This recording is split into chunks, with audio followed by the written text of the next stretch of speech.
Hi, thank you for joining me again.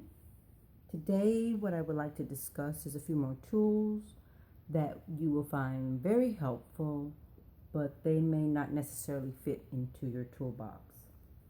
These are labels, and you'll need those for, as they say, labeling the different items that you make. They're easy to just peel off and stick on to whatever. They'll stick onto plastic, even a container. The sticky notes are or post-it notes come in very handy. These some little pack my daughter picked up for me. They come in a variety of shapes and colors. These will be demonstrated along the way in different videos, but you need them on hand so that they're available when you need them and you don't have to set your work aside and rush out and go get them. They are good for note taking and on the spot note taking while you're making up, mixing formulas or other items. I don't have any scrap paper, but if you had some loose scrap paper, then that's even great. I would suggest that. This comes in handy. It's similar to the sticky notes, but you're able to write on this. Your one hand is free, and you're able to write on this with the other hand. Whereas with the scratch paper, it will probably move around on you. Once you use these for notes, taking notes for whatever purposes, even when you're on the phone with someone, then you can transfer the notes. Sometimes these are like kind of confused, and when I'm taking notes, I may take notes all over the page. But then I will organize all my thoughts sometimes, and I will transfer them into another journal type. It can be anything. The things that you use do not have to be very expensive, but this is really convenient. It's sort of pocket size. I can carry it with me when I'm traveling on the go. I like to take this. So it's kind of small. It fits right into my purse. And then I have larger size ones that I am able to make diagrams in. And we'll go over that. I'll show you how I do that. Just different setups and diagrams that you make. It's useful. This one was kind of handy. It has a little date thing on the top. But if it doesn't, it's okay. I like to keep track of the dates. Excuse me, sometimes even the times that I embark on an adventure, I like to call it. Something else that is extremely handy is a day planner. This is one of the little cheap ones. I'm able to roll it up and carry it with me. Some people like to have a thick, sturdy one. That's fine, but I find that this one has a lot of room to write. Really generic. I think I only paid like $1 for it. And so it has a calendar. It also gives you the moon cycles, which I find extremely helpful. When I'm looking for one of these planners, I like to look for the something that offers a little extra, which to me the moon cycles are really good that they note them in here.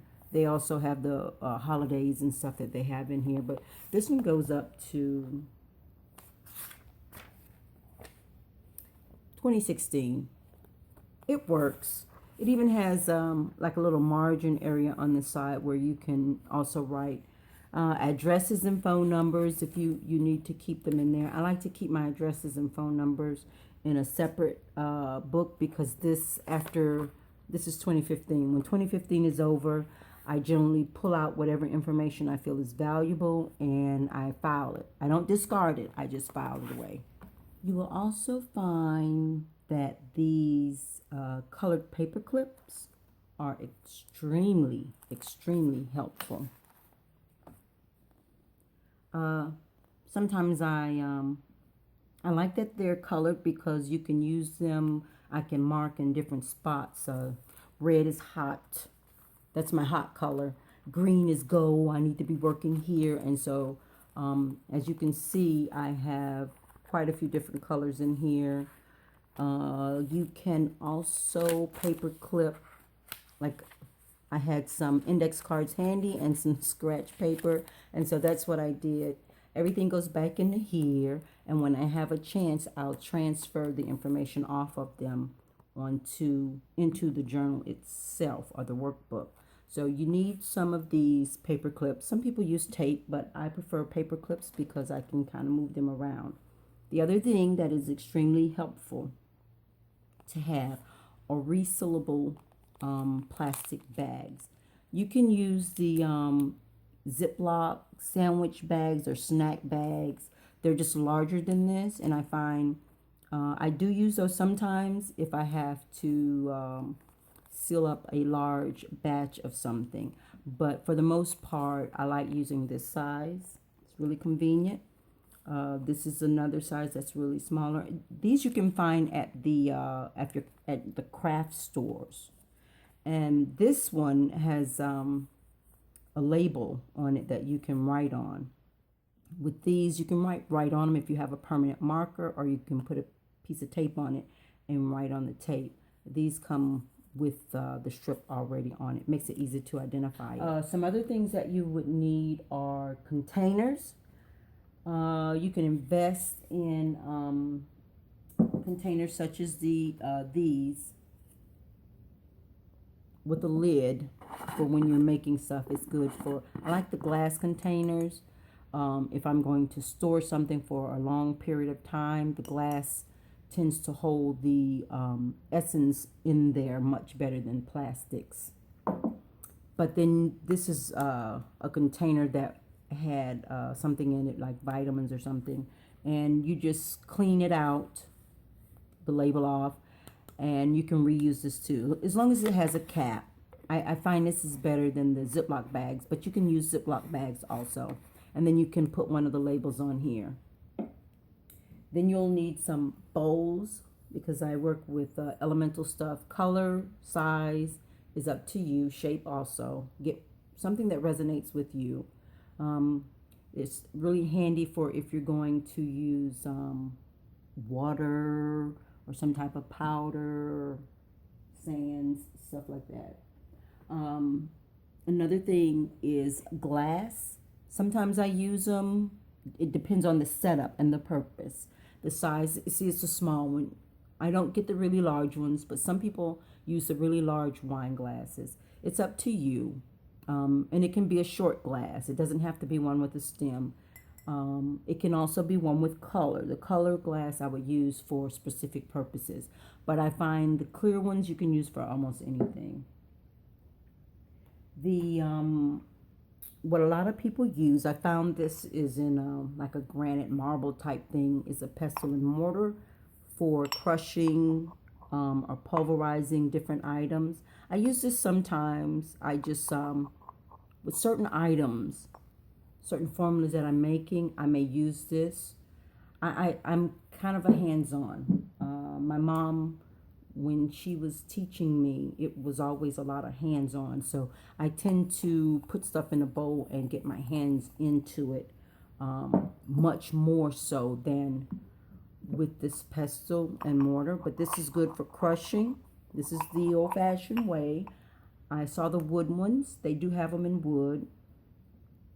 And I did get this one just for the traditional type thing.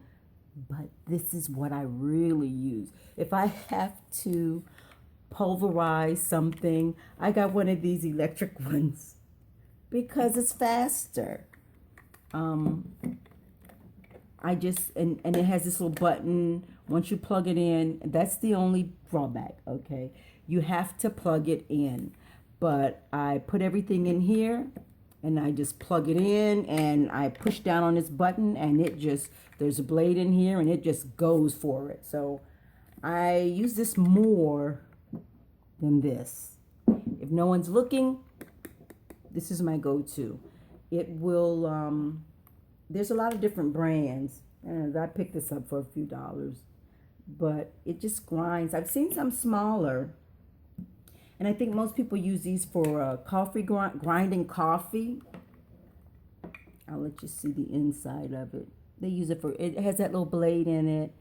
Oh, I should not have taken that off. But it gets really strong. When you're grinding up seeds, pulverizing them, the scent gets really, really strong.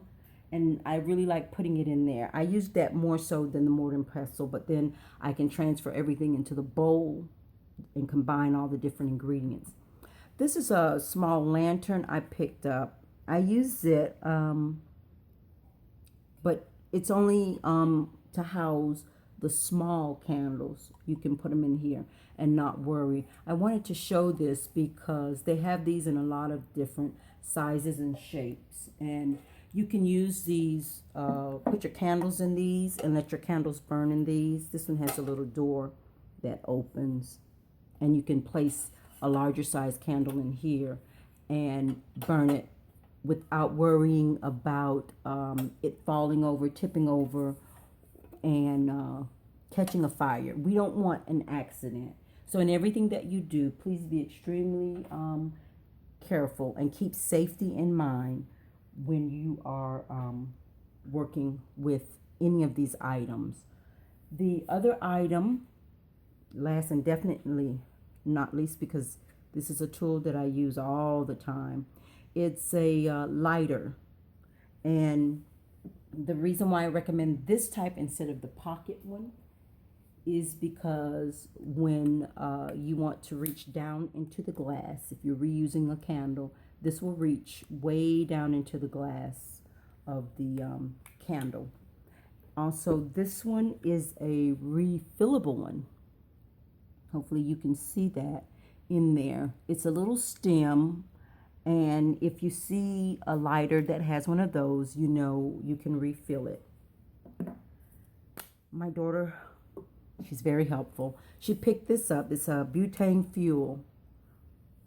And I think they cost maybe $6, $7 or something like that. Sometimes you can catch them a little cheaper. But this is what you use to refill these. With this, you just turn it down on the lowest setting, and you'll turn it up right like this, and then you'll take and insert this onto the stem, this little valve stem that's in there. It has to be held up right. Keep it away from your face, and then you would press it down, and it would refill. So I'll do that once, and you can hear it, and you hear that. It refills it for you, and it's pretty quick too. But I reuse these. Every one that I've purchased, I refill them at least 20 times before they start going haywire. So these I always recommend, that the refillable ones. It will save you over time. So thank you so much for joining me. Until next time.